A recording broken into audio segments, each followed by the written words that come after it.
kepala daerah baru 1 tahun bekerja di era pemerintahan Presiden Prabowo, sudah 9 orang ditangkap KPK alias kena OTT. Dalam bulan puasa ini sudah ada 3 kepala daerah kena OTT. Yang terbaru adalah Jawa Tengah, Cilacap terakhir, dan Pekalongan. Sama-sama kena OTT pada bulan puasa. Beberapa waktu yang lalu Cak Soleh menyampaikan Indonesia darurat korupsi. Bukankah ketika mereka baru dilantik, kepala daerah seharusnya menunjukkan kinerja yang bagus untuk masyarakat, membangun daerahnya untuk kepentingan para pemilihnya. Nyatanya tidak mau tahu apakah rakyatnya sudah senang, apakah rakyatnya sudah makmur, gak mau tahu. Bahkan ada gubernur yang menganggarkan 8,5 miliar untuk mobil dinas. Ada seorang wali kota yang menganggarkan 160 juta per bulan untuk sewa mobil dinas. Seakan-akan pejabat daerah ini betul-betul sudah jauh dari nilai-nilai keadilan, jauh dari nilai-nilai demokrasi. Ayo teman-teman, kalau kamu curiga ada patgulipat kepala daerahmu, segera laporkan ke polisi, segera laporkan ke kejaksaan, segera laporkan ke KPK. Jangan-jangan kepala daerahmu juga terindikasi melakukan suap, terindikasi jual beli jabatan, terindikasi melakukan pemerasan kepada OPD-OPD seperti yang terjadi terbaru di Kabupaten Cilacap.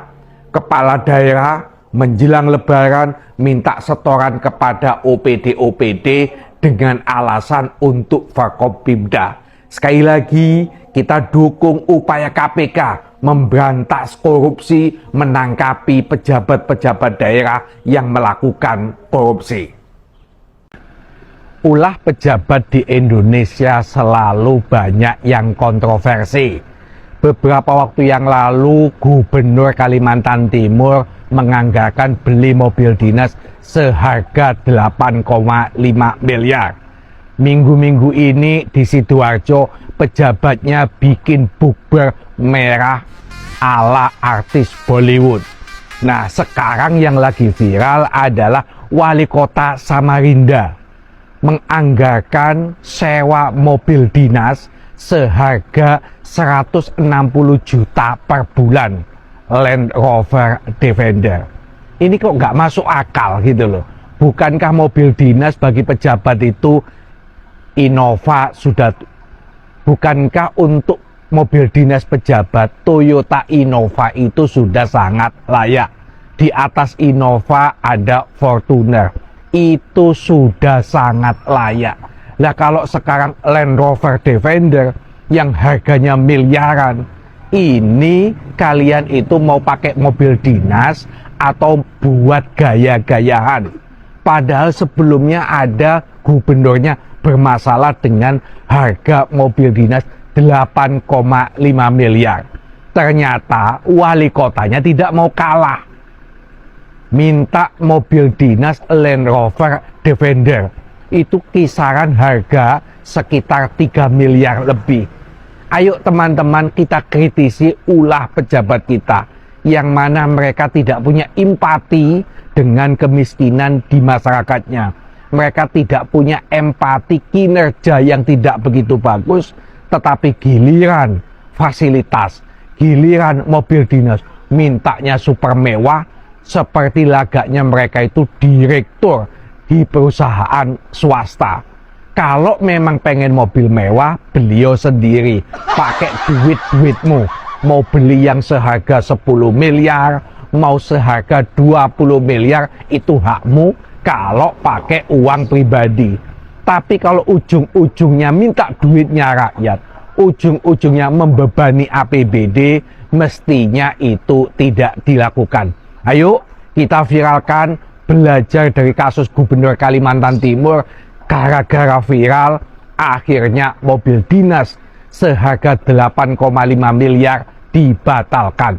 Sekarang Kasus wali kota Samarinda ayo kita viralkan supaya anggaran 160 juta per bulan dibatalkan. Lebih baik anggaran itu untuk pendidikan, untuk kesehatan masyarakat miskin. Gonjang-ganjing Kabupaten Sidoarjo tidak ada habisnya. Belum hilang dalam ingatan kita gegeran antara wakil bupati dengan bupati. Saiki ditambahi buber ala Bollywood. Pejabat-pejabat Sidoarjo buka puasa bersama mewah ala pejabat birokrasi India. Cak Soleh tonton video nih. Iki wong India tapi irunge kok pesek. Tapi kok koyo aneh irenge ya koyo irenge wong Sidoarjo. Ternyata pejabat Sidoarjo lagi buber. Kok gak eling kalau lagi banyak jalan rusak? Kok ndak inget kalau banyak orang-orang miskin yang belum dientaskan di Kabupaten Sidoarjo? Kok pejabatnya justru bermewah-mewah? Alasannya sih bukan pakai APBD, apapun lah. Yang namanya birokrasi itu menggunakan etika dan sopan santun. Meskipun kalian kaya raya, tapi ketika rakyatmu belum makmur, tidak elok, tidak etis kalau kalian bermewah-mewah buka puasa bersama. Meskipun tidak pakai dana APBD. Tapi kan kalian itu loh acara di Ning Surabaya. Koyok-koyok Ning Sidoarjo itu tidak ada tempat yang layak, tidak ada tempat yang sederhana, harus sewa tempat yang mewah dan ala artis-artis Bollywood. Sekdanya pun sudah minta maaf dalam kasus ini. Apakah cukup? Bagi Cak Soleh minta maaf pun tidak cukup. Sebab Sidoarjo ini selalu jadi sorotan. Urusan bupati dan wakil bupati ini jadi sorotan. Koyok-koyok para pejabatnya wis bano bupati mbek wakile tukaran, sing penting kita bisa berpesta ria. Ngono maksudnya yo. Dan ini tidak cukup minta maaf. Penyiraman air keras terhadap wajah aktivis kontras sungguh memalukan. Beberapa waktu yang lalu ada aktivis anti korupsi dibunuh. Sekarang aktivis disiram air keras. Beberapa tahun yang lalu justru penyidik KPK, wajahnya juga disiram air keras. Kecaman bertubi-tubi datang dari lembaga pemerintah. Misalnya ada Menko Hukum Yusril Iza Mahendra mengecam, Menteri HAM mengecam, juga Ketua Komisi 3 minta kasus ini diusut, pelaku harus ditangkap.